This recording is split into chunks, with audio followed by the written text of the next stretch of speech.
Welcome to the podcast. Today, my guest is Isaac Kennedy. G'day. How are you? Thanks for having me, mate.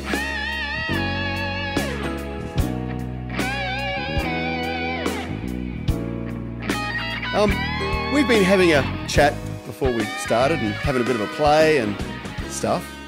Before we get heavily into everything else, we should start out by saying, well, you're a guitar player. Yep, indeed, yeah. And you've obviously been playing for a while, and you've got a gig going at the moment with Lee Kernaghan. Yep, very enjoyable. Very enjoyable. And playing with Robbie Bostock. Yeah, who was a guest on the show recently. He was, yeah. What got you started playing music in the first place?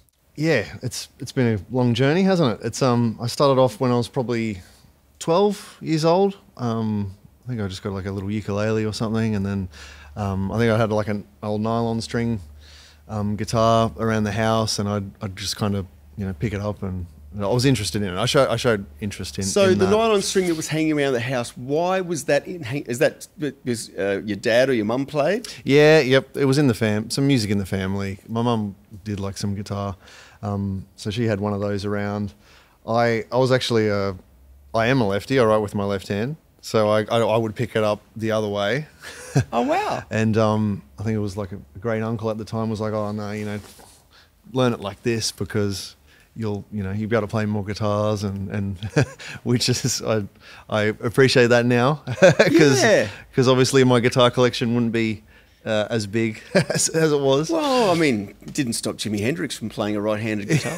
That is true, yeah, absolutely. Yeah. I know I've seen a lot of guys who play a right-handed guitar upside down, strung upside down, and they make it work really well. I mean, it'll create a new thing, won't it? Like a whole new vibe. Yeah. I mean, maybe that helped me with the way I play today as well. I guess just because I'm left-handed. Your left hand is quite strong. Yeah. How's your legato?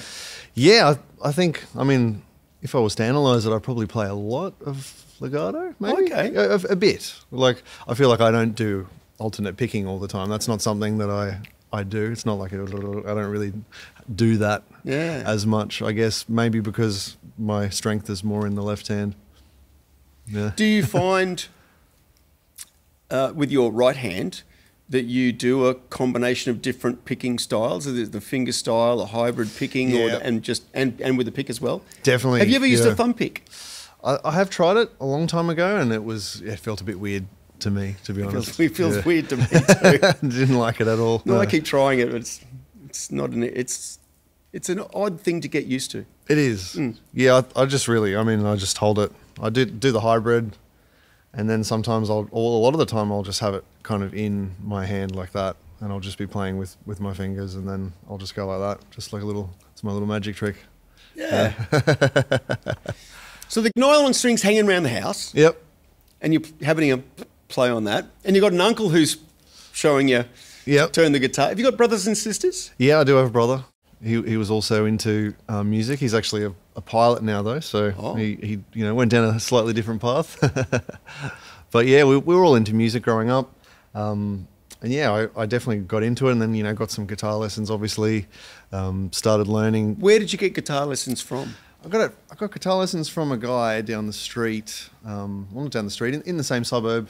He was kind of like a local dude that was around that was offering guitar lessons, and he had him in his house, and really nice guy in the community. And yeah, we just went there, and I started learning, Sweet Home Alabama and a couple of songs like that, and that was kind of the start, just kind of learning, and I definitely took to it. So you're learning those songs. What were you listening to? Yeah. What was the thing that you enjoyed? What was the thing that got you excited about music that you were listening to? It was a combination of, I think, it was always a bit of country and a bit of rock. So it was like it might have been some 90s country like Alan Jackson or something. But then I remember hearing Bon Jovi and Richie Sambora and how to do the pinch squeal, and and then those kind of worlds just kind of, it ended up being a bit of like a pickety pluckety country plus I guess Bon Jovi, there was some Bon country Jovi stuff, vibe stuff going on there with Dead or Alive, and exactly, a bit of cowboy vibes for sure, yeah. Sort of. Yeah, and then just as I started to get into more guitar, it would be more like, you know, Mark Knopfler and you know, some other players like that I just was like, wow, that sounds good. And you know, obviously Keith Urban and a fair cross section. I think. Yeah. So you're getting lessons. When did you do your first gig? In school, I got involved in kind of the music program there. In high school, definitely. Actually, no, I'll go back a bit before. The first kind of gig would have been in primary school, but I actually played the drums. So there you go. I learned the guitar first, but I also, when I was at school, I was in the concert band and I played drums. Oh, wow. Yeah, so I just played like snare drum, I think, to start with, funnily enough. It was just snare drum. And then the school didn't have a drum kit, but they had a whole bunch of old drums, and I was just like, can I play the drum kit? And I just put it all together and made a kit. Little kit. Yeah, it was terrible, but it worked. And then I think the first kind of gig that I had was that. It was like graduation, and I just like played drums with while everyone sang. A strange arrangement.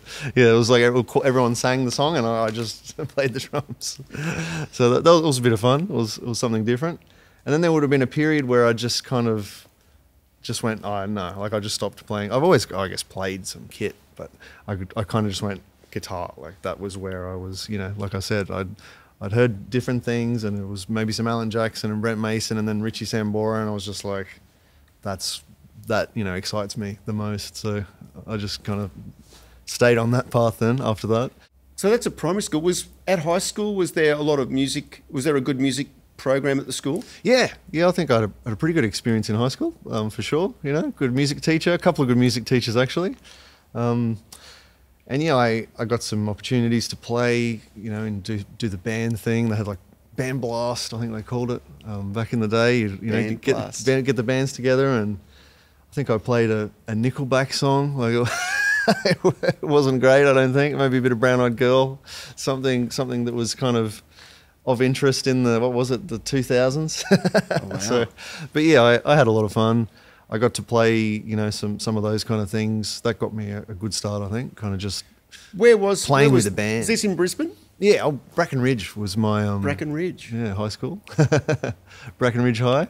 Wow. Over on the north side. Yeah. Was there obviously other people playing music? You had there was bass player. You had a drummer to play with. You had. Yep. Yeah, a couple of schoolmates. You know.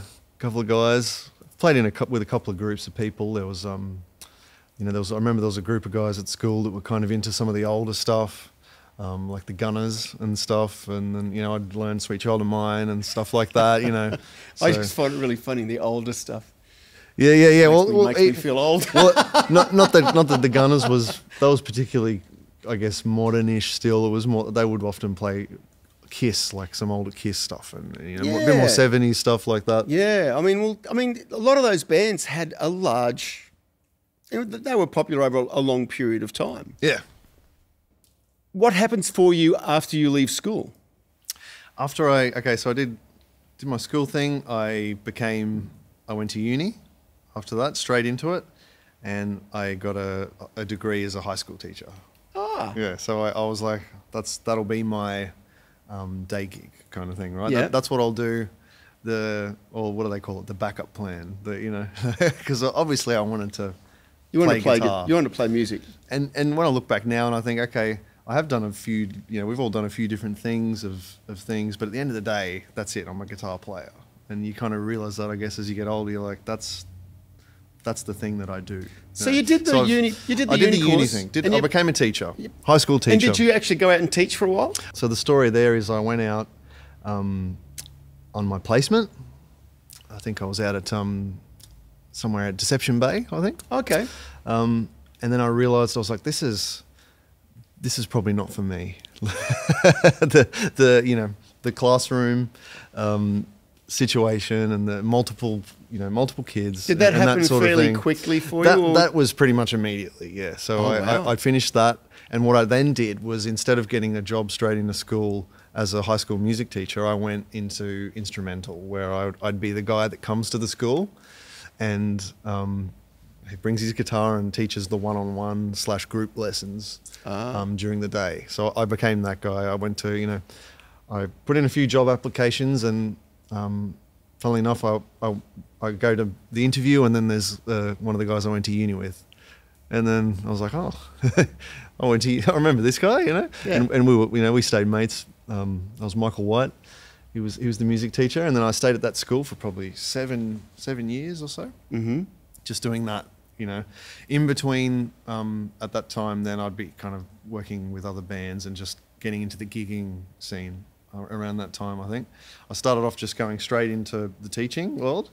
And then, then obviously I started to then get some other gigs around town and stuff like that.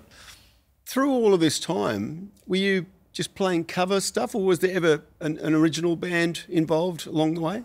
Yeah, I wrote songs pretty early on. I think I did even, I do remember actually at my graduation, I wrote a song for that, and I played it to everyone at the graduation. So I always wrote songs pretty early on, and I still do. I still release. I'm probably due to actually get back on that train now. You feel the creative train calling you again, to write again. But yeah, I go through bouts of that. I think I'm the kind of writer that the song will come to me and I'll go, oh yeah, here it is. Like I feel like I never sit down and go. It's not something that's a daily occurrence. Yeah, it's just like I hear something in my head, or I go, oh yeah, then there it is. It's just there. So the writing thing's not necessarily a daily occurrence, but I would imagine that picking up a guitar and playing it would be a daily occurrence. Yes, yeah, that's it, 100%. How much time do you think you spend playing? Oh yeah, I mean, like you said, every day, that's for sure. So, yeah, a lot really. Like it's definitely I guess it's not something you don't at really least sit a down and couple think of about. hours a day. Like as in playing, as in not monitored, just playing. There'd be probably a couple of hours of that still a day. But then obviously if I'm teaching, I'd still be playing as well in some respect, or recording, that's still, but I guess unmonitored, like just free playing, there'd still be an hour or two of that, I reckon. That's cool. Yeah. Which I guess it's easy to lose track of. That's the fun part. It's easy to lose track of that, isn't it? It is. Sometimes it'd just be, you're doing a gig or you're doing this. Because I guess the other side of the coin from that is too, there are times when you're having to learn new material. Yeah, and you've got to work on specific things that you have to learn. Yeah, exactly. Yep. How do you find? I've seen you do a few cover gigs, and you've play a really wide, diverse range of stuff. Yeah. All that with the Mojo Dolls. Our Mojo Dolls, good friend Dole. I've played many gigs with him actually. Shout out to Dole. Hey Dole. I started playing with him pretty young, actually. He was one of the gigs that I started joining, kind of cutting my teeth around Brisbane. And I remember kind of just playing a gig. And I think, what happened was I met him on one of the first kind of things that I did, where there was a kind of a country / pop artist, Victoria Edwards, and she was putting together a band to go out to kind of like some of the towns out in the middle of Australia, like you got your Birdsville and South Birdsville Australia, races, all of those, out to like Dalby, Big Red Bash, kind of out those, to Goondiwindi. Yeah, right out in all the way out there where the red dirt is, kind of thing. So I got an opportunity to do that, and I was like, yeah, let's do this, and played a few of her original songs and a bunch of covers and stuff as well, and did that a few times, and then I believe that was where I met Dole, actually. Okay. On one of those, he was playing just keys, and then. Yeah, we obviously found out he was in Brisbane, and then we started playing a couple of gigs, and then I was thinking, like, as soon as I played, I was like, these guys are good, like they play well, like I've got to lift my game, push me. It was good, and then we just kept playing around Brizzy. We started doing the cruises after that. Cruised for a few years on the old ships. Yeah, well, and when you're doing that, I guess you're in a sort of a place where you don't have the options of doing too much other stuff, and you'd be playing quite a lot. Yeah. And you're playing regularly all the time. It's a quite a good way to hone your skills. Yeah, 100%. Yeah. Yeah, I think that old saying, cutting your teeth, is like that. All those years of playing, like just playing, that's what makes it, isn't it? Yeah. What is it, that 1,000 hours or 10,000 hours? 10,000 hours? Yeah, 10,000 hours on the instrument. you rack up that pretty quickly on, doing that sort of stuff. Yeah. How did it come about that you got the gig with Lee Kernaghan? So what happened was I met Matty Cornell, the bass player. Yep. Matty. Through through the country scene, I'd probably started working with a couple of people, playing guitar at certain things like Tamworth or the Gympie Muster, kind of the country festivals. And I met him amongst that, and I think he offered me a gig just around the time COVID was happening, and then that fell out. Didn't get to do that. I was like, damn. And then it kind of, and he called me up one time randomly to do Brandy needed someone to for Adam Brand. Yeah. Yep. So Adam Brand needed a guitarist for the Tamworth in the park, I think it was, one year, and I was like, yep, I'm going down. Let's do it. And it was kind of just in that COVID time, and it was all a bit like, our gigs on, are they happening? Don't really know what's happening. I'm like, yep, going to Tamworth, do that. And then I ended up kind of playing with Brandy for a couple of years there, and in that band, same band, Maddie, Logan, and had Brookie in it. Yeah, and Brookie as well. So that was great. We had some good gigs. Jace McGregor as well on guitar. Yeah, great players, all really lovely people too. Yeah, so that was a good crew, good enjoyable few years that was playing in that band. And then what happened was Matty puts on he's got an event at Cotton Blossom, which is a private house event. Yep. And we he gets in artists, and we're the backing band. And then one year he got Lee in to do a set, and it just went really well. I think we had a blast. We had a great time. We loved the songs. It was just great. We had a blast, and then Lee had a blast too. And then we kind of just started working together from there. And then now that's it. We've probably been together now for almost 2 years now. Yeah, it'll be a year and it'll be probably almost. You mentioned COVID before. Yes. How did COVID affect you, and what did you do during that time? COVID was, it was an interesting time, wasn't it? It was for some people, it was an incredibly tough time. Yeah. Other people, not so much. I mean, everybody had a different experience of it. Yeah, I think everyone had some tough moments for sure, but then you just work it out. Like that's music though. That's the music industry. You kind of improvise, adapt, overcome. There is a certain level of that going. Yeah, I mean, it's one of the things about being a musician is the constant thing in life is things change. Yeah, exactly. Yeah. And you have to be adaptable. Yeah, I do that all the time anyway, I think. So what did you do?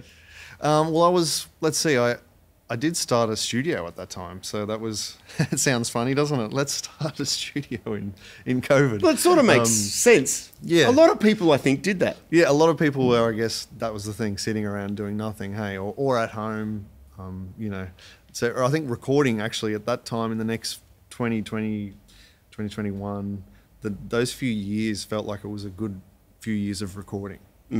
So yeah, I kind of got into that world of doing some recording and production, and and doing the whole thing, producing and that sort of thing.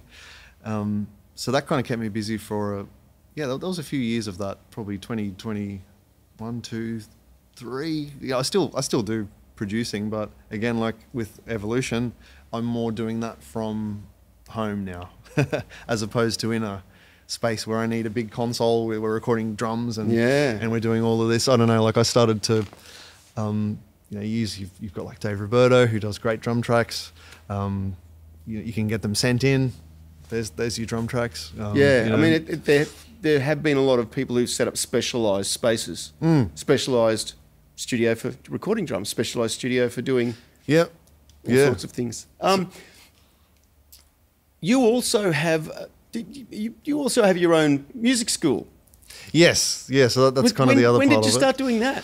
Around the same time. It was all in one kind of thing. I was like, I'm going to do lessons and recording and all of the things. Keep all the wheels spinning as we do. Anything to prop up the income to pay the rent. Yeah, exactly. And got a commercial commercial space, so that's obviously has had its cost. So I kind of had to work that out, and yeah, I got a bit of a team together and a couple of guys that I know that play drums, and they taught some drum lessons there as well, and then we just kind of made it a bit of everything. It was like a bit of teaching, a bit of recording, and then now it's more morphed into more of just a music school in Brisbane. And like I said, I kind of do the more recording stuff from home now, which is a bit more. Obviously, we've been having a bit of a mess around with our latest toys of digital stuff. I guess that leads perfectly into just being. You come from a world, and when I first met you, you were playing one of my favourites, a nice Marshall amp. Yes, yeah. And it sounded. I love the sound of a Marshall amp. Yep, absolutely. And you've got a couple back there. Yeah. You've been living in amp world for quite a while, but just recently you've caused a controversy. taken a leap of faith into the world of the amp modelling. Yes, yeah, here we are. FM9 on the floor. I got myself an FM9. Yeah, I might see if I can do this. So I can add it later on. I'm gonna add a pick. I'm gonna go to here, and I'm gonna go. Oh, hey, let's do that. Put that in record and do this. If I can do it like that. Oh, look at that. Okay, so that. If you were to point down quickly, just give us a quick run over of exactly what's going on. Yeah, let's have a look here. I've set it up just like a stomp box, really, like a pedal board, we should say. Like when I got it, I was like, let's not go too crazy with paralysis from options of a million things. So, what do I use normally? A Marshall amp, or actually my choice at the moment is the Bassman, but that's kind of where the Marshall started, wasn't it? Yeah, they're very similar circuit. We got that, and then I just was like, okay, well, you can use a compressor, and we'll just use that like a pedal, switch it on when you want it. A Klon, I'll use that sound a fair bit. Obviously a tube screamer, that was like the first pedal I got when I was 14, so can't go without that. Maybe, and then one more like a Nobles or some other You have variety. them color-coded so you can tell what they are? Is that the point behind the color coding? Well, I think I just did that when I got it, because I was like, oh, that's cool. But then I was like, yeah, let's choose some appropriate colors. Obviously green for the tube screamer. You have to do that. Yeah. But then and then a couple of other options. You could tap tempo and maybe a tremolo. That's about all I use for modulation. Reverb and delay, and just for fun, just to have a channel switch on the amp. You can switch it to make it a bit dirtier. So you've got sort of like a two-channel amp. Two-channel amp with So you've got a cleaner version and a more dirty version. Yeah, slightly. Yeah. There's not much difference in it. Just a slight kick, isn't it? Yeah, really? yeah. We'll have a bit of a play later, and we can have a listen to the sounds. But yeah, it's it has been one of those things where I was a firm believer of I kind of prided my guitar sound on it's an amp and 3 pedals or 4 pedals, or I just liked the way that I think I've experimented like we all have over the years of varying pedal boards. I've probably sold 20 pedal boards on Marketplace because I've had this size board or this size board or whatever, and I've been like, I think what I found eventually was just like I'd get into the recording world and there'd just be too many.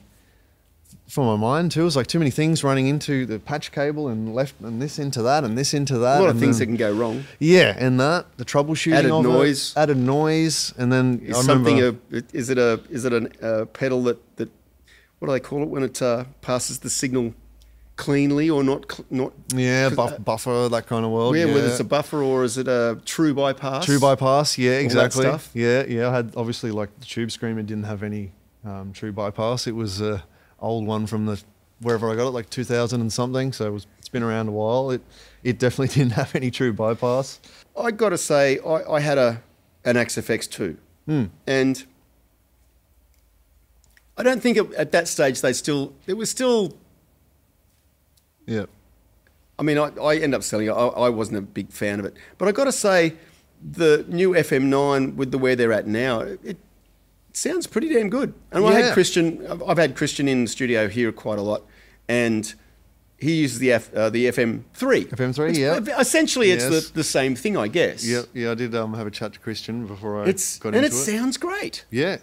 The reviews are, really good. And I just thought Well, what happened was it started through the Lee shows with some touring into mainly theatre shows. Mm-hmm. And then it was like, obviously I chose Marshall as my backline source.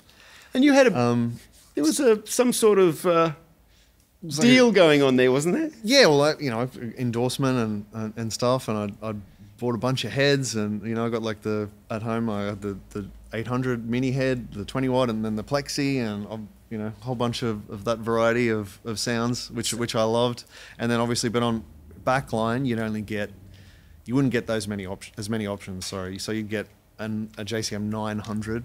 I think was the only thing that I'd ever get. So every time I would come to a gig, there would be a 900. Maybe I think once I got an 800, and I was like, oh, nice, cool, an old 800. But most of the time it was a 9, and the 9s have their own sound. Yeah. I think that was when they were in their metal phase. Yeah. Well, I saw when I said 900, you kind of I'm not a fan of. Well, if there was ever a Marshall that I'm not a fan of, that was the 900. The 2000s can be quite nice. Yes, I have played. Actually, one time I did have that, and I was like, oh, this is better. Yeah, we've got a bit of tone difference in a crunch and a clean and all of that. Yeah, the DSLs, they can be quite nice. Yeah, but it was the 900 most of the time, and I think I just ended up using the clean channel because I didn't really like the drive channel. It was, like you said, too metal for a country gig. They're a little bit spiky. Bit spiky, and even the clean channel was still a bit spiky, but you had to have the 900s at a certain level to get a good sound, or any Marshall really. It's the old thing of it's got to be maybe at least 6 before it sounds. Yeah, you've got some bottom end and you've got some nice tone to it. Most valve amps are like that to a degree. They have to be pushed to a certain point. I guess that's why Marshall now have come out with the smaller heads. Yes, yeah. Because you can which are great, Yeah. I've used them for a long time. And you can get to that sound without the ridiculously ear-bleeding levels. Yes, and even then, I've got to say, they're still pretty loud. Like for your club gigs around town, it's like, they're pretty loud still, let me tell you. So, but yeah, it came about with that, just having a big amp where I couldn't run it at the level that I wanted to because it was just too loud, ridiculously loud in a theatre. So, then it came to going down to maybe just using a Vox AC30, tame it down a little bit, but same thing, still a little loud and a little spiky, and not really the tone that I wanted, because I've like we said, I've always kind of come from that Marshall school. So when I'd play an AC30, it'd be good, but some sounds wouldn't be able to get that same. The drive's different, they're just a whole different beast. They are a different with beast. a telly, great. Sometimes I'd play a telly, and I'd have no problems. Chuck and Nobles. Bam, cool. But with a Strat, I feel like I just preferred the that combo. Hey, the Marshall and the Strat, single coils, just a good sound. Yeah. But then the Vox didn't really have that particular sound that I was after. But also it was still pretty loud. Yeah, AC30s can be. Same thing. You got to turn it up. They can be quite loud. You got to get it to a good, where it's kicking. Still a bit loud. Those kind of shows, we're all on ears, you want everything, we've got click and stuff, so we want it to be, we want to hear everything. Having a big loud amp, it's just counterproductive. And I guess it's that thing too, if you're playing a theatre show and you've got people who are seated right in the front row. Yeah, and they got my JCM 900 just hitting them in the face. Yeah. So yeah, it almost became like, oh, I've got to try something else. Like I've got to Perspex screens. Yeah. Well, I was tossing up options, and I was, starting to get a little bit like, no, I've just got to try something else. They are a great option. The great thing about, I guess, and I've been using the Kemper in the same way for a lot of years. The great thing about that is you've got your sound that you want from there. Yeah. And no matter where you go, that's it. No matter what stage you're playing on, that sound. It's there. Is always going to be the same. And if you're wearing in-ear monitors... Yeah, it's great. It's beautiful. Yeah. It's the same every night. Yeah. And I guess it's the same for the rest of the band as well. So there's the fluctuations from room to room become a lot less. Yeah, 100%. And in that scenario, you know, with theatres and touring, then it's locked in. Does the front of house guy like it better? Oh, absolutely. Yeah, 100%. There was definitely some there was, you know, rejoicing. good feedback of that, and I was like, yeah, some rejoicing. And there was much rejoicing. Of Isaac is not too loud today. Not that I've ever been How do you too loud of a find guitarist. you using that, because you're working with Robbie Bostock with Lee? Yes. How do you find the combination of fitting in with the two guitars? Because is Robbie using his Boss? Robbie's still Roland using thing? the Boss, yes. So I mean, he's no stranger sounds great. to the modelling thing too. You know, he's done. I was talking to him, and he was saying he'd done, you know, international stuff with just that and using some of the models and stereo. Great, amazing. So he's no stranger to that kind of world. I think at the moment though, he's still running it into a Fender, just not using the amp simulation side of it. So just getting more of the real amp. But I honestly haven't had any issues with it, because I feel like this is, of all of the modelers, this is the one to me that sounds the most like that when you plug into an amp and you just like, you know exactly what I'm talking about, where you just play and you're like, that sounds... It responds like to a your guitar. feel and your touch. Yeah. Not like, you know, And when you that's- plug into something, you're like, oh, it's a modeler. Yeah. You know, this is a guitar. You know, Yeah, that's you want cool. something that's going to, like when you're playing a guitar through an amp, there's a certain amount of feedback that the amp gives you, and you have to tailor your playing to that. And I guess, and listening to you play earlier on with the FM9, it certainly has that. It seems to respond well to your touch. Yeah, I think it's got that dynamic. I think that's it. I mean, I will say that you just got to know. You know, you got to probably spend a bit of time with it. Obviously, I had to. I think for the first day I got it, you know, I went in to see Andrew. He distributes it in Brisbane, and he had one there ready to go. And straight away I plugged in, and that was the day I was like, oh, okay, yeah, this is actually wow. You know. And then I was like, okay, he let me borrow it, and then I went home and I was like, okay, oh, what do I do? Like, how does this work? You know, there's a bit of a learning curve but once you figure it out, it's pretty easy, you know. Yeah. You just treat it like a signal chain of put your things in the order that you like it and set each setting how you'd normally set it.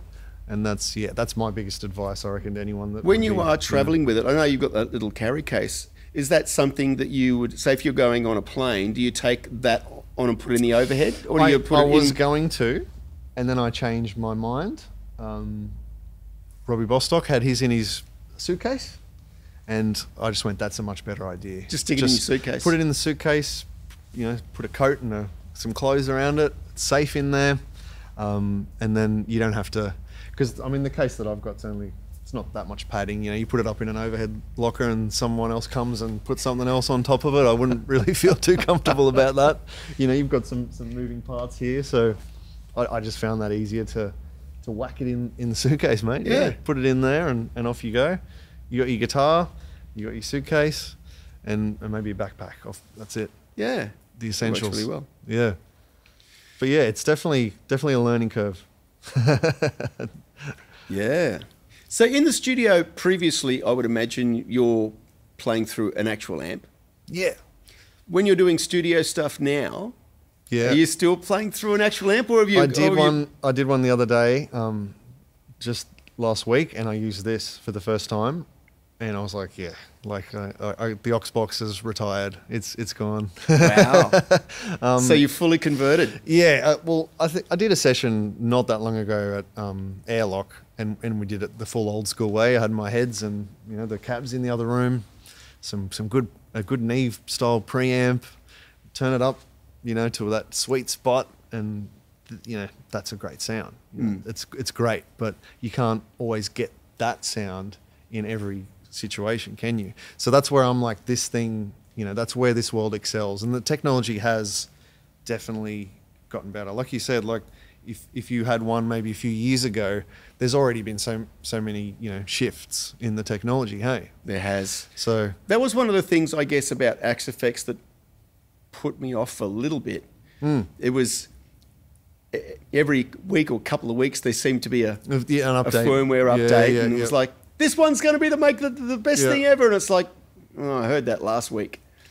Yep. But then the other side of the coin with the Axe FX and FM9, the whole Fractal world, was it would seemingly be only every few months or so they would come out with a new hardware unit as well. Yeah, yep. And that makes it really tough if you've invested. Yeah. I mean, they're not cheap units to Yeah, buy. well, that is the thing. They have. And got, if you get like, some oh, price I've just tag bought to a it. brand new unit, and then 6 months down the track, it's completely obsolete. Yes, yep. I got to say, It's like a computer, though, isn't it? to some degree, but these ones seem to have had a lot more legs. Yeah. They've had a lot more, they've been out for quite a while. Yeah, and this is the Mark II Turbo. Turbo, Mark II Turbo Plus Mark II Plus. Turbo, yeah. So, well, I mean, I think the computer analogy is a good one like that. Like, it's like you get the latest spec, and that's going to get you through for, however many years. I guess that's one of the things I love about the Kemper. Like, Yeah. the Kemper, up until just recently, they've just brought out a new model, but I think it was like they went for 15 years on the same piece of hardware, which is phenomenal. Great. And again, we're talking another world there too, with the profiler being profiling an amp, isn't it? Like it's kind of a different technology. It is a different technology, and it's one that served me well. I've been quite happy with it. I must say, I am pretty impressed by the FM9. It sounds great. Yeah, well, I would recommend just playing around with one. Like if you get, just have a go. I might wet my toes again. Dip your toe in. Absolutely, you have to. We have to evolve. Let's have a bit of a listen. Yeah. Let's have a bit of a.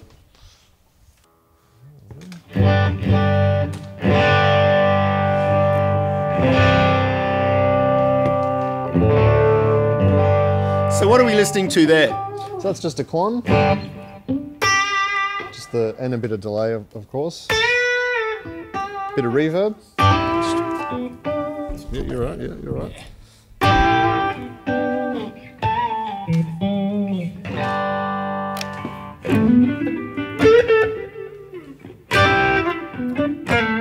So obviously that kind of is for me that's the giveaway on any kind of modeling device, is when you can play like a breakup-y, like not, like I think early on, like you were saying with some of the early modelers, it was like perfect for metal bands, hey? Because you just want you just get that nice distortion, off you go. Yeah, they always seem to be able to super clean really well or super distorted, but that the spacing in between was always a bit difficult. Yeah, that kind of, any of that kind of stuff. To me, I like it. It's got just a natural kind of a feel to it, and you can then take it further. Put a bit of compression on.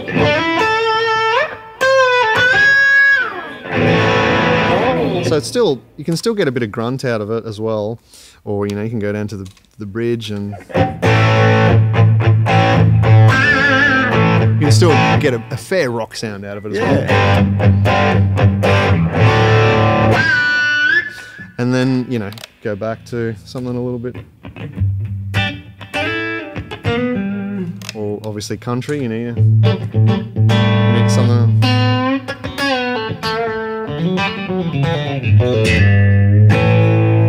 So you can still, that's the good thing about a Strat, isn't it? You can kind of cover a few bases of all of that stylistic. Yeah, they're a versatile guitar.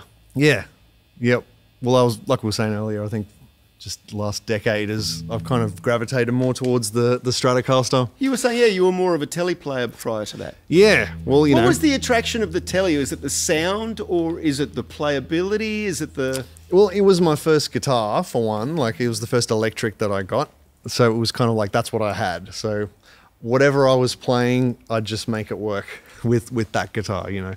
And obviously, it has that twang, on the bridge pickup, which, you can do on this. Like I said, you just chuck another drive on there. You can get that. You can still get a bit of that on the Strat, but I think the option of some of the other tonal options for me is just obviously I got into other styles of music too, and you know, as I got like I said, some Knopfler, or big fan of Keith Scott, Bryan Adams guitarist. Yeah. So any of Very that kind tasteful of player. that kind of tasteful playing like that, I just started to really get into just how can I get a really good sound? Yeah. And I spend a bit of time on that in the amp world. I think like a lot of years just kind of just listening and, you know, recording and seeing if I could, how do I make that sound better? and then that was in the amp domain. Mm-hmm. And then I think that's helped me probably have a smooth transition here, because it's like when you've never recorded a guitar before, it's like you know, the mic's there on the speaker, and it's like that's the sound of your guitar. It sounds different to like a cab over there, doesn't it? It does, So, and that's you one know, of the things about miking up things in studios too. Is there's so many different mic options, Yeah. and every mic sounds different, Yeah. and then there's the placement of the mic, Yes. and then there's So you can do all of that on here as well, and like I said, learning curve, you know. But once you already know about that world and you know what a guitar sounds like mic'd, and you want to get good sounds, I actually find these very handy for that, because you Yeah. can then, you know, go down that rabbit hole if you so choose, Yeah. and move the microphones and choose the different microphones and choose the different cabs and all of that. the guitar you're playing. That's a reasonably recent acquisition. Yeah, actually, last week, this one. Normally I've got it's like a custom shop. It's a white custom shop and a similar kind of aged look to it, 57. I've been playing that for a while now, and it's kind of been the main Strat that I've always played. Maple neck, like bright, you know, nice and poppy. Same thing, very versatile. Not wired to the tone on the bridge, so you get the again completely different sound. So I've never had a rosewood neck. I've always had maple. So like I said, only a week ago I picked up this on good old Facebook Marketplace, and I was just like, as soon as I played it, I was like, yeah, there is something to be said about a rosewood neck, and obviously, you know, a 60s style Strat with the pickups. I got to say, these are like DiMarzio, by the way. They're not like a stock. So they're a noise cancelling. They're a noise cancelling pickup, and they sound great. but they sound great. Yeah. But there's something in this combination of Strat that is definitely a different sound than the 50s one for sure. Well, there's a lot of things that are different. You've got a slight rounder to the edges, I think. There's the mid range isn't as honky, you know.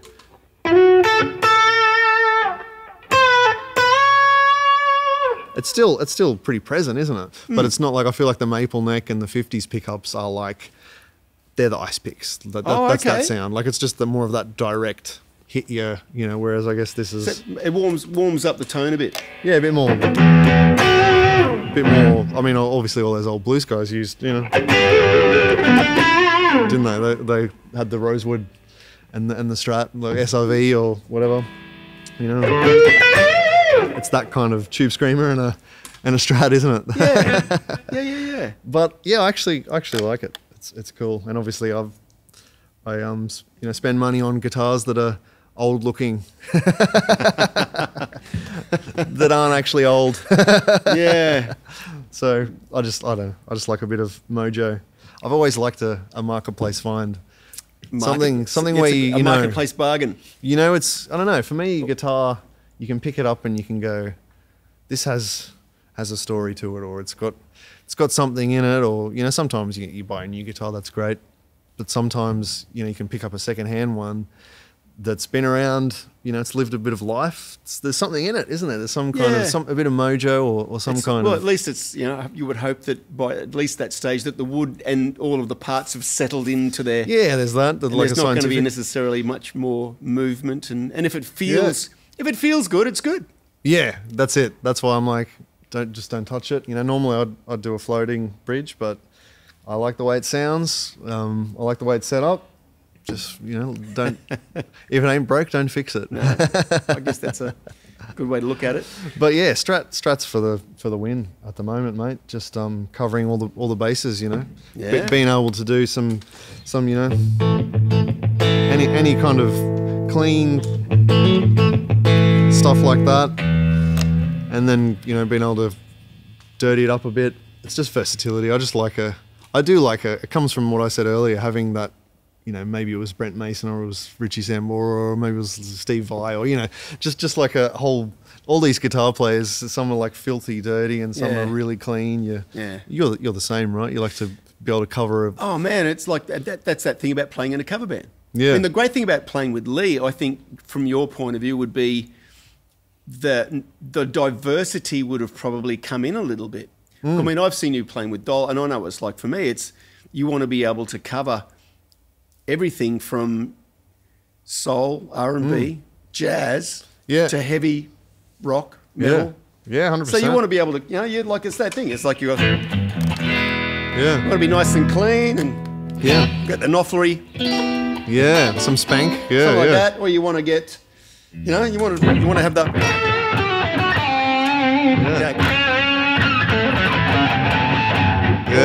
You want to get to that world. The widdly, the squealy bits. Yeah.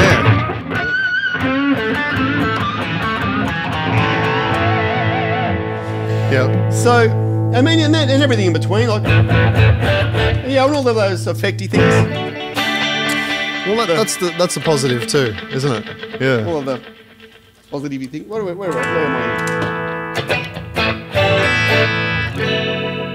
I love that. That is a good sound, isn't it? It is a great sound. And that's something that then is on the table too. Just being able to do that is a positive, especially for a song. Like you know, a song's got a certain thing in it, and you know that okay, I can put that on. Yeah, I don't need to buy an extra pedal. And that's the thing about playing in a cover band is you're covering a lot of a really wide, diverse range of stuff. Yeah, 100%. And I guess the great thing about the modelers and stuff, they have all of the effects in them.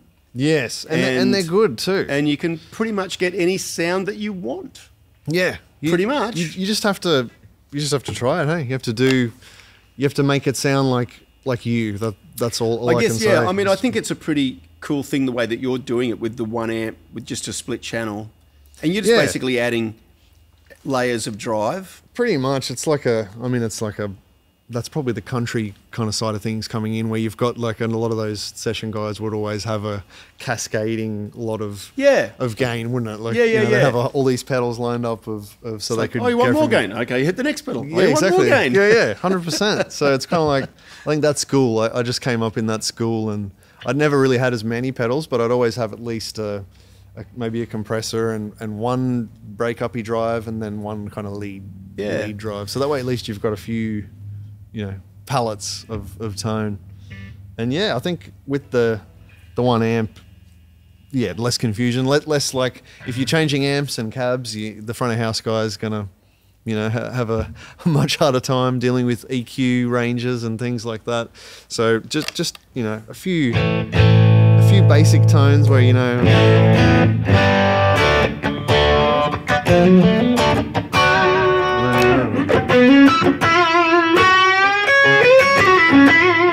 then maybe back down to here. Do you do anything specifically to give yourself a volume boost for solos? I just rely on the pedal, I guess, really, which is probably an interesting. I mean, from your perspective, maybe there's not as much huge jump. There's a little bit there. A little bit there. Yeah, and then obviously by the time I've by the time I've kind of kicked a few on, we're at a pretty decent level. And they got it. Obviously, in all the bands that you're doing, there's a front of house guy whose responsibility is to mix the band. Yeah, 100%. Yeah, and that's where these really excel. If you've got, like I said, I guess the other side of the coin, from your point of view, is trying to keep your levels fairly consistent, so they're not. Yeah, well, I think that's why jumping I'm settling up and down all over the place. Just settling with that, what I've got, where it's not. I know what each one does, and and it does help. Like, because Lee's songs are, we start in the some of the '90s stuff, and it'll be super clean, won't it? Like it'll be that kind of. And then some of the newer stuff might be like. So there is a need to have a bit of a palette.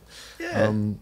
And then, but yeah, I know it's going to be the same every night as well, which is really nice. You know, you can just put your ears in, and you know that you can just, as soon as you, for me, it's a G chord. It's like, yeah, you can hear. I know that that's going to sound like that. I mean, you've only had it for a short while. Do you find that it makes sound checks shorter in length? Yeah, 100%. You just like, oh, cool. I think when I first did it, I brought my laptop. Like the first couple of sound checks, I'd have my laptop and I'd be like, oh, that doesn't sound right. And, you know, I'd be over there doing some some wizardry on the laptop. And then I got to a point now where I'm a lot more happy with it, where I can just leave it.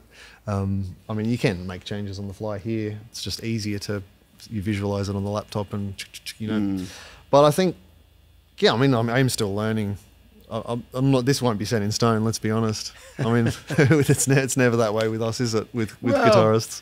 But I'm liking where it's heading. I find with mine that I don't change things very often. It's the subtle little tweaks. Yes. Every now and then. That's where I feel like I'm with this. Like with recording, sometimes I'll be like, oh, actually, yeah, there's too much, you know, bottom end or something, and then you'll adjust it, or you might move the mic a bit, and then you'll go, oh, that's much better. I do find that the sounds that I use live don't necessarily translate perfectly into the recording world.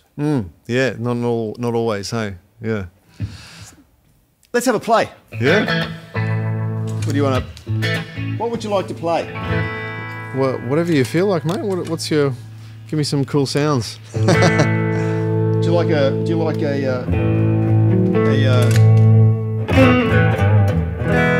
Should we do a? What's your favourite key to play in? Do you have a favourite?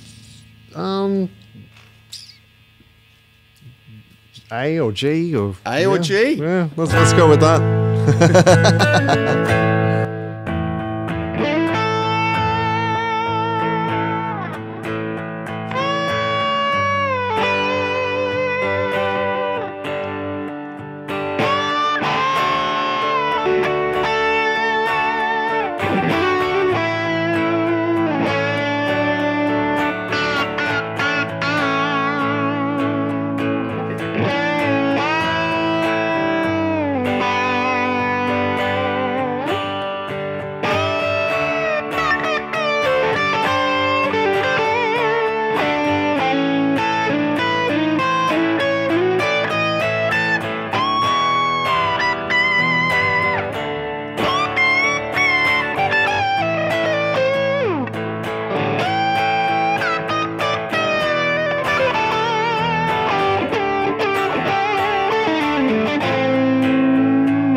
all the different tones.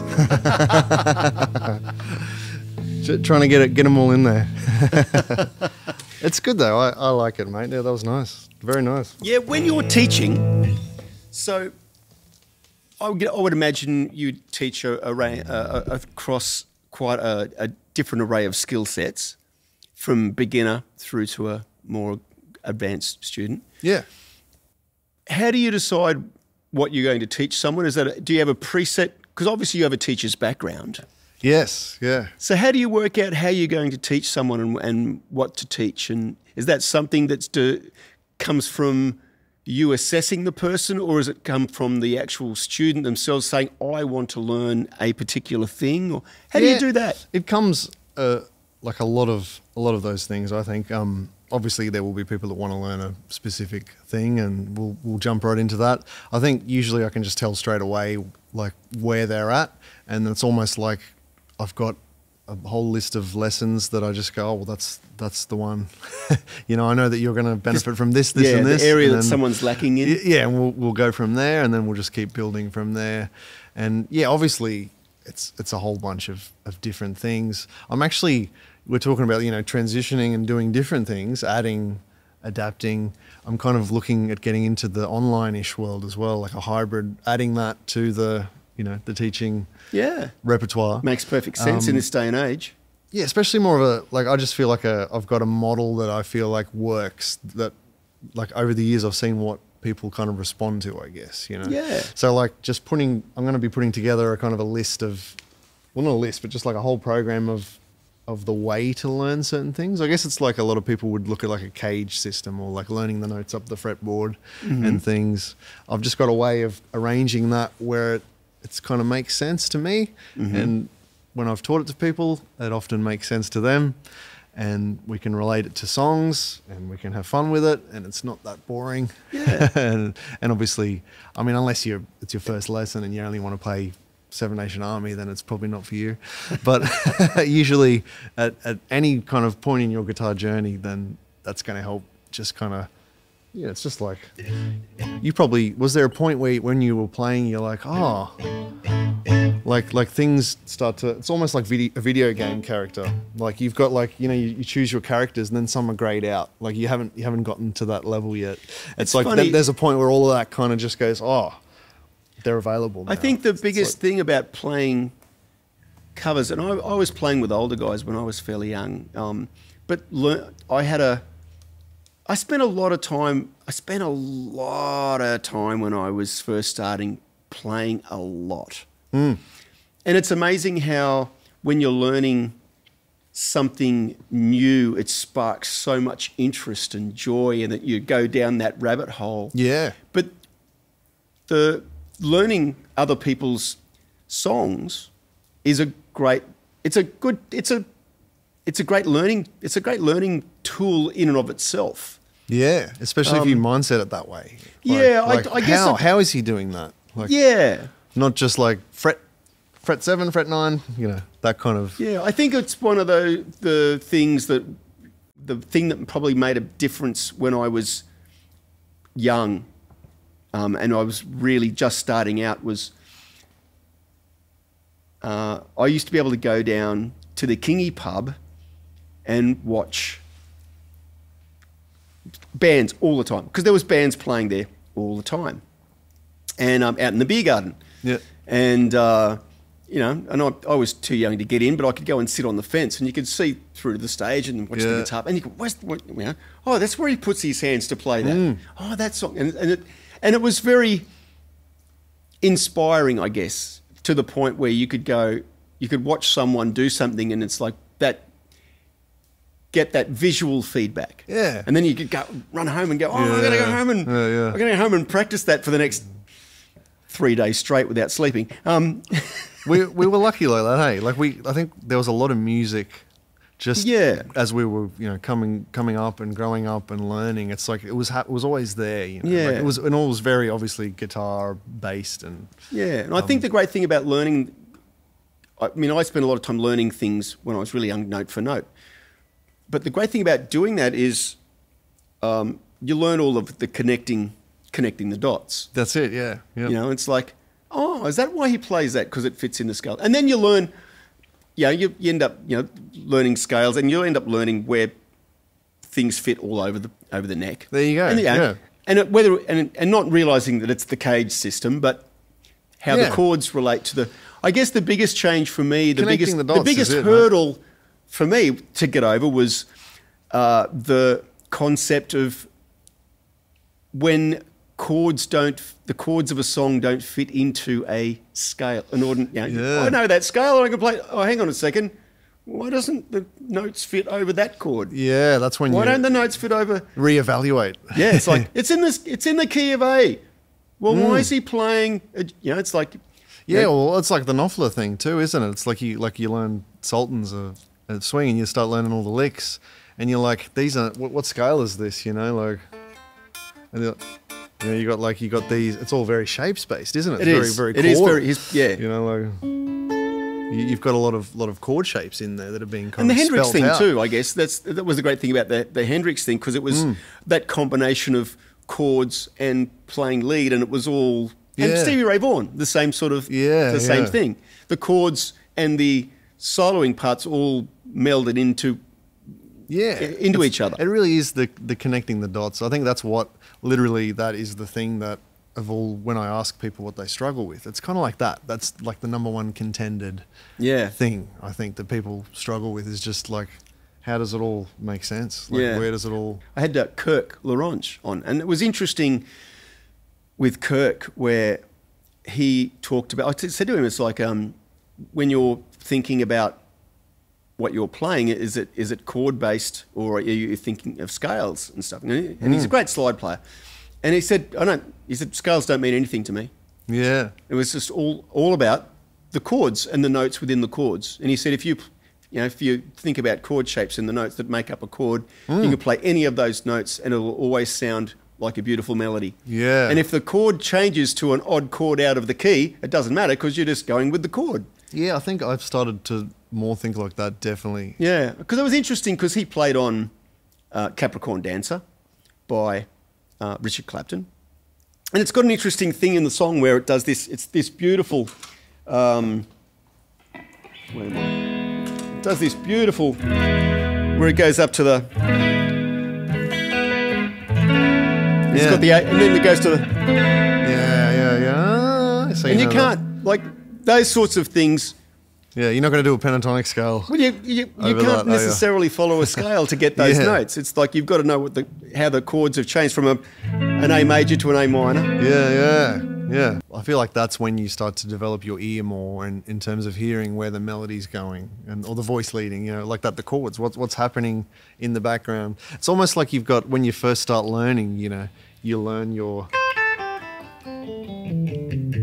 And that's a great thing to teach. I teach that, a lot to start with. And it's like, because I feel like I started with that way. You start to visualize things and you start to see them, and then some of your core licks are kind of, made around those things, Yes. And you'll always kind of, yes. Let's be honest, you always go back to some of those sometimes. Yeah. But then when you open up the rest of the understanding of, where things are going, and then, like that, if there's a chord or this, I mean, it's even interesting things like, I always found it really interesting where you go, like Dock of the Bay, where it goes A major. Yeah, and you got your major instead, yeah. Yeah. It's not a one-size-fits-all scale that you can just play over the top of that. You've got to follow the chords. Yeah, exactly. Yeah, you know... You got to kind of hear the melody and the other notes that are in the chord. I guess that's where the jazz studies thing can probably be helpful for someone who's further down the line. Just jump into that when you can, I reckon. Yeah. I remember when I first started looking at some of that stuff. It's like whenever I could, I'd just be adding diminished, thirds whenever I could, because I was like, this is amazing. You ever been a Robin Ford fan? Yeah, great. That's a good example, isn't it? It is a great example, yeah. Yeah, just sometimes some of that outside stuff, can just kind of... Well, that's where I guess that was a big learning curve for me, and getting heavily into Robin Ford and going of that how does he play that outside stuff? Yeah, yeah. Why? It doesn't fit with any scale that I know. Yeah, yeah. Yeah, and sometimes it's just subtle enough, isn't it? And then you know, like you got your and then like there's just like a couple of notes that are just kind of outside, and then you're back, you know, like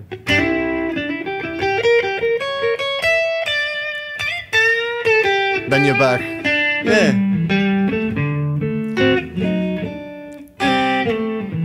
Just that, like it's amazing when you kind of hear it. It's just the colour. It adds a Yeah. certain colour and texture that makes things, makes your ears prick up so that you go, oh, yeah. that was unusual and nice. Exactly. And gave things a different flavour. I've seen you sing a fair bit.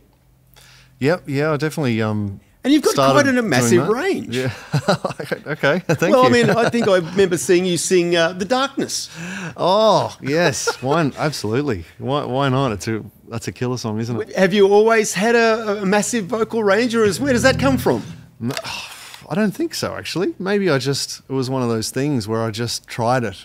Like, I mean, everyone has a different range, I guess. Maybe that particular falsetto-y head voicey range is a bit, you know, it works, but then maybe some of my chest voice in that range would lack, you know, like everyone has a different strength, I guess, in that area. Have you ever taken any vocal lessons? Yeah, I did a few, you know, back a few years ago.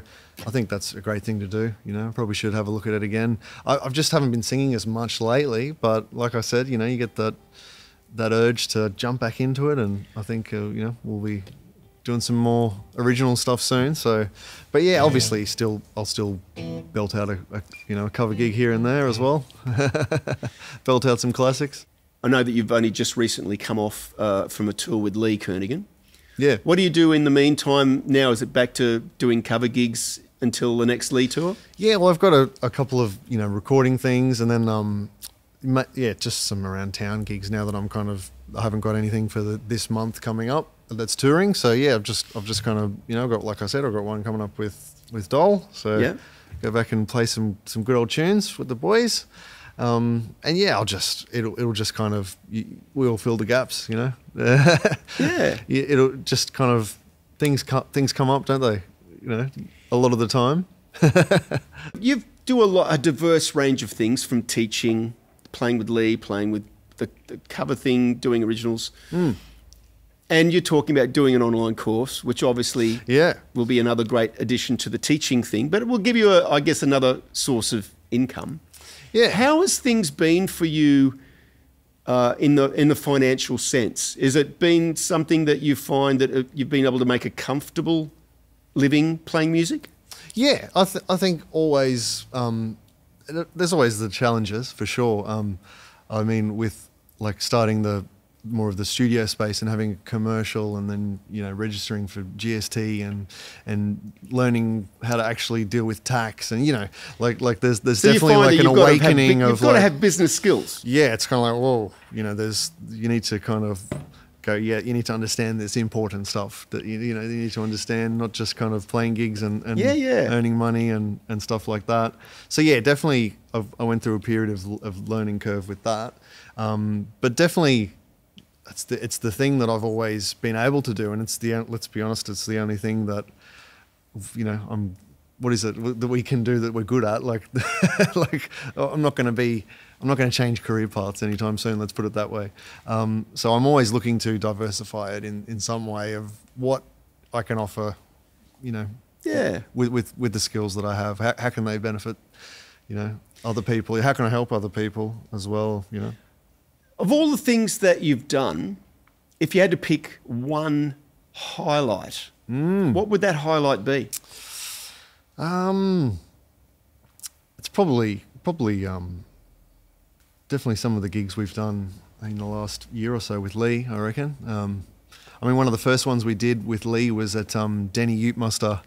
Oh wow, yeah. And you know, we were pretty fresh to the gig. You know, sound check. We'd had a hard time. We didn't, you know, really have a good sound check. So, and there was like, you know, straight on the stage, 40,000 people or something like that. And it was just like that was a pretty cool gig. We've had a bunch of those. So maybe that, or also going to Vegas. We went to Vegas and we played at the Steve Irwin Gala in Vegas. So that was also a bit of a highlight for me. Yeah. But yeah, some of the gigs we've done in the last couple of years have definitely been some highlights. Yeah, for sure. With Lee. Conversely, and everybody has experiences that aren't great, and there's a lot of pitfalls along the way. Has there been, pardon me, anything that you can look back and go, a decision that you've made or something that happened that you go, oh, I wish if I had my time over, I wouldn't do that again?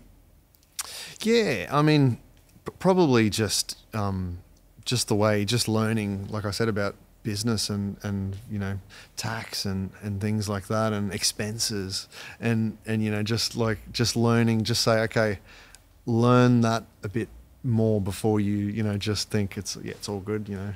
You just jump in, and there is a bit of homework to do there, I think, if anyone is, you know, starting a business out there, you know, know how all of that works, I would say. You know? And it's not, put some money aside for tax. It's the unglamorous part of being a musician. Yeah. You have to be a business person. Exactly. Yeah. Particularly in this day and age. Yeah, 100%. Yeah, and always, you know, just be true to yourself, obviously, as well, and be fair. And I've always tried to do that. Was there, because we're all musicians as well, you know. We're all, if you're teaching or if you're, you know, in the studio or whoever you're working with, we're all the same kind of people, you know. Yeah, I guess the thing that you've got to, I think you've got to try and do is you've got to try and raise yourself up, but try and lift everyone else up with you. Yeah. It's a community, and if it's good when someone else does well, because it hopefully reflects on everybody else in the community. Yeah, exactly. Yeah.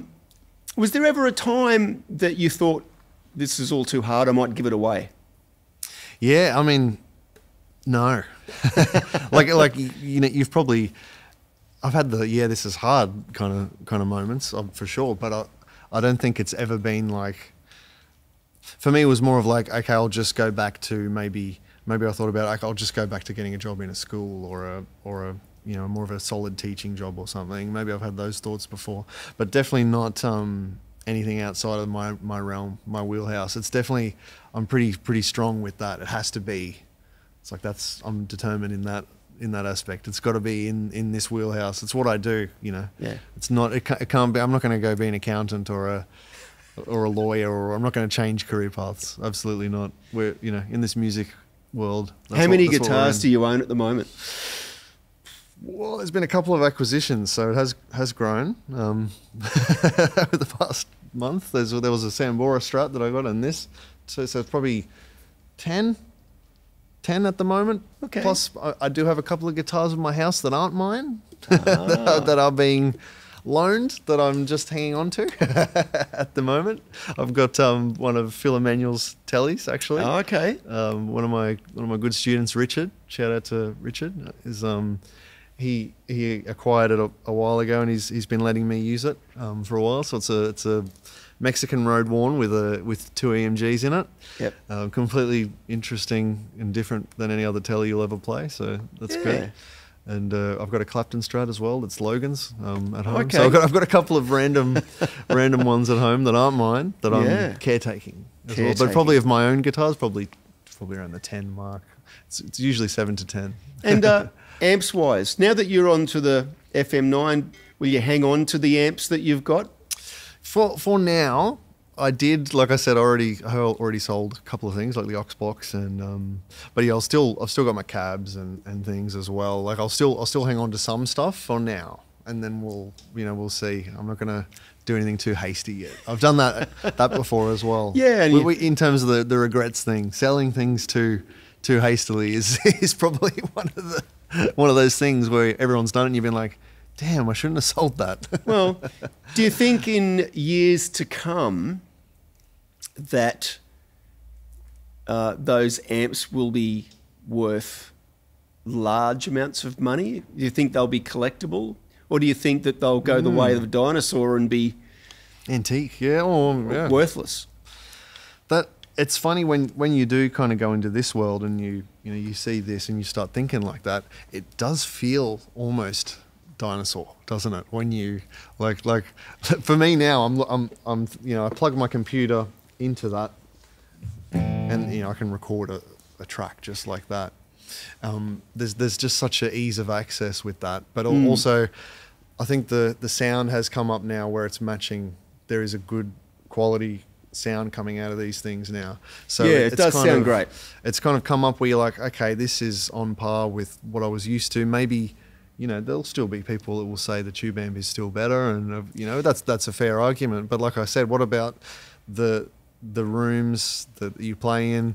I guess it comes down to ease of use. And for a touring musician, the volume. If you're playing, you can't carry. You can't carry an amp around with you, so you'll be relying on backline. If the backline can't provide what you want, let's be honest, it's not great. This is a great solution. Yeah. Usually it would be something that has I'd prefer to be going out and playing with a pair of Bogner Ecstasies. Yeah, exactly.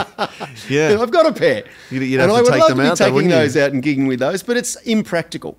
Yes, yeah, you start to, your back starts to feel that. No, it's not even the back. It's like you walk into a room with a pair of those, and people go without even turning them on.